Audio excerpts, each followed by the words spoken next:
Corona काल में पूरी दुनिया के लिए मसीहा बना भारत।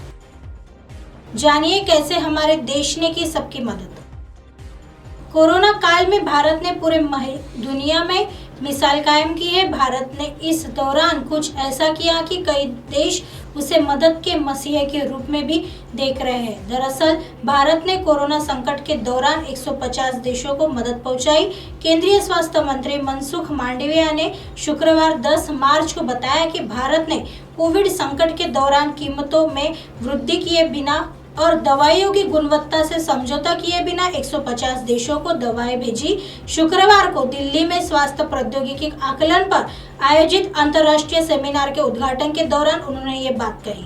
भारत दुनिया की 65% वैक्सीन आवश्यकता को करता है पूरा।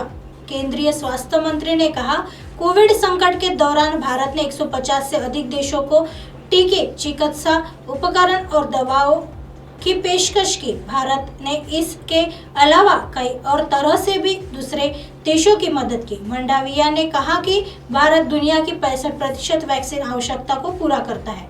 सबसे सस्ती दवा उपलब्ध कराते हैं हम। उन्होंने कहा, आज दुनिया में अगर कोई ऐसा देश है जो सस्ती दवाएं उपलब्ध करा रहा है तो वह है भारत। वहीं राज्यसभा के उपसभापति हरिवंश ने आगे कहा कि भारत ने दुनिया भर के विभिन्न देशों को कोविड-19 मेड इन इंडिया टीकों की आपूर्ति करने के लिए वैक्सीन मैत्री की एक विशेष पहल की। इस पहल के तहत दिसंबर 2022 के पहले सप्ताह तक भारत ने 101 देशों और संयुक्त राष्ट्र की 2 संस्थाएं कोविड-19 की 282 मिलियन से अधिक वैक्सीन खुराक की आपूर्ति की है।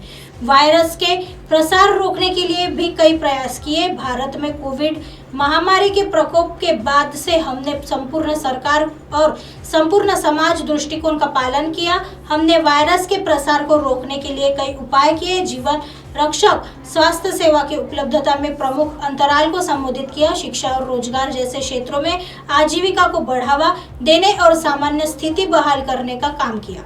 आइए बढ़ते हैं अगली खबर की तरफ। क्या आपको भी नौकरी जाने का डर? सरकार से ले लाइसेंस और शुरू करें अपनी खुद की कंपनी।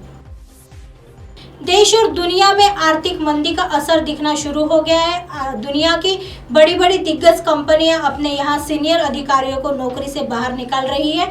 वहीं अचानक नौकरी जाने की वजह से कई तरह की परेशानी सामने आ रही है। जैसे कुछ लोगों को कई नई नौकरी की तलाश है, कुछ बेरोजगार लोगों को नई नौकरी नहीं मिल पा रही है। इस तरह से इन लोगों को कई बड़ी परेशानियों का सामना करना पड़ रहा है। ऐसे में उन्हें नए स्टार्टअप के बारे में सोचना पड़ता है, नहीं तो नौकरी के लिए नई जगह की तलाशना बड़ी चुनौती साबित हो रही है। अगर आपकी भी नौकरी चली गई है तो आपको घबराने की ज़रूरत नहीं है। हम आपको कुछ ऐसे लाइसेंस के बारे में बताने जा रहे हैं जिसकी मदद से आप खुद का काम शुरू कर सकते हैं और लाखों रुपया कमाने के रास्ते खुल सकते हैं। जानिए क्या है तरीका। ये 10 लाइसेंस बदल देंगे आपकी किस्मत। सरकार की मदद से मिलने वाली ये 10 लाइसेंस लेकर आप अपना खुद का कारोबार या कंपनी शुरू कर सकते हैं। भारत और विदेशों में बड़े पैमाने पर साल 2022 और 23 में सैकड़ों हजारों कर्मचारियों को नौकरी से निकाला जा रहा है। कर्मचारी अपने जीवन के अनगिनत घंटे कंपनी को देते हैं जो एक दिन आपको नौकरी से बाहर कर देते हैं। अधिकांश कर्मचारी अपना खुद का व्यवसाय शुरू करने का सपना देखते हैं, लेकिन कुछ ही लोग इस पर अमल कर पाते हैं। हम आपको यहाँ 10 लाइसेंस की एक सूची के जरिए जानकारी देने जा रहे हैं। आपको भारत में व्यवसाय करने के लिए आवश्यकता पड़ सकती है। देखें क्या है ये 10 लाइसेंस। कंपनी पंजीकरण।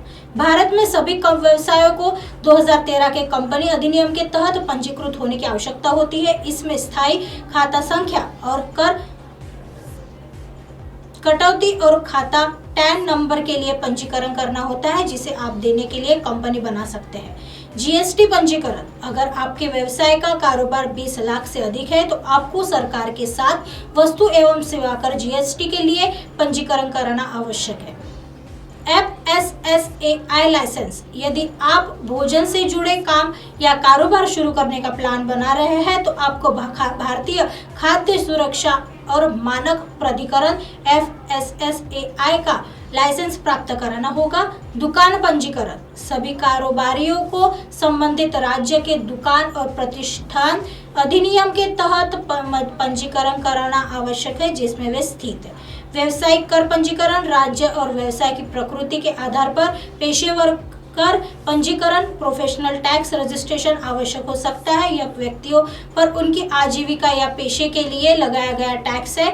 आयात निर्यात कोड IAC, यदि आप माल आयात या निर्यात करने की योजना बना रहे हैं तो आपको IEC प्राप्त करने की आवश्यकता होगी।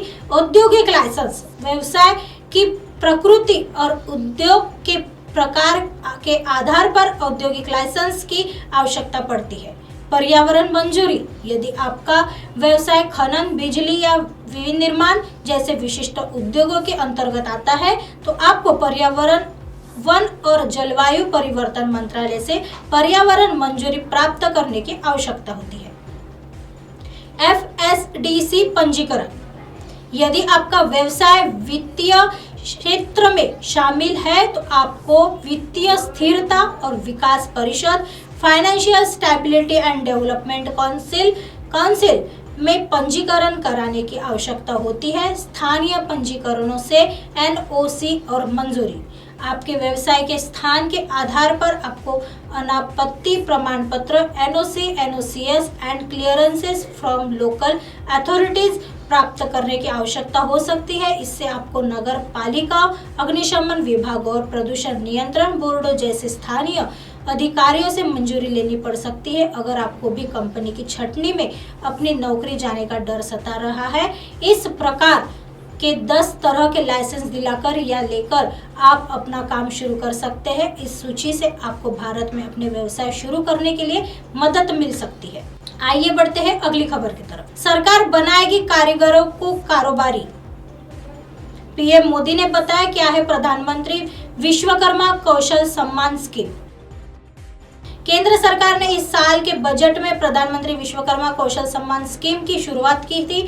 आज शनिवार को इस महत्वपूर्ण योजना की जानकारी देते हुए प्रधानमंत्री नरेंद्र मोदी जी ने कहा कि दूरदराज के इलाके में रहने वाले कारीगरों की मदद करने और उन्हें मूल्य श्रृंखला का हिस्सा बनाने के लिए मिशन मोड में काम करने की आवश्यकता है। मोदी ने बजट के बाद प्रधानमंत्री विश्वकर्मा कौशल सम्मान योजना पर आयोजित एक वेबिनार में कहा, हमारा उद्देश्य आज के कारीगरों को कल का बड़ा उद्यमी बनाना है। इसके लिए उनके व्यापार मॉडल में स्थिरता जरूरी है। उन्होंने सभी हितधारकों से छोटे कारीगरों की अपने मूल्य श्रृंखला का हिस्सा बनाने का आह्वान किया है। मोदी ने कहा कि प्रधानमंत्री विश्वकर्मा कौशल सम्मान योजना का उद्देश्य कारीगरों को कौशल को निखारना, उनके लिए आसानी से ऋण की उपलब्धता सुनिश्चित करना और ब्रॉड प्रचार में उनकी मदद करना है ताकि उनके उत्पाद बाजार में जल्दी पहुंच सके। उन्होंने कहा कि इसका लक्ष्य कारीगरों और लघु कारोबार से जुड़े लोगों की मदद करना भी है। उन्होंने कहा कि स्किल इंडिया मिशन के तहत करोड़ों लोगों को प्रशिक्षित किया जा चुका है। प्रधानमंत्री ने कहा कि लघु स्तर के कारीगर स्थानीय शिल्प के निर्माण और देश के विकास में अहम भूमिका निभाते हैं। ऐसी खबरें फिर लेके आएंगे इसी समय इसी जगह। तब तक देखते रहे MNS न्यूज नेटवर्क। नमस्कार।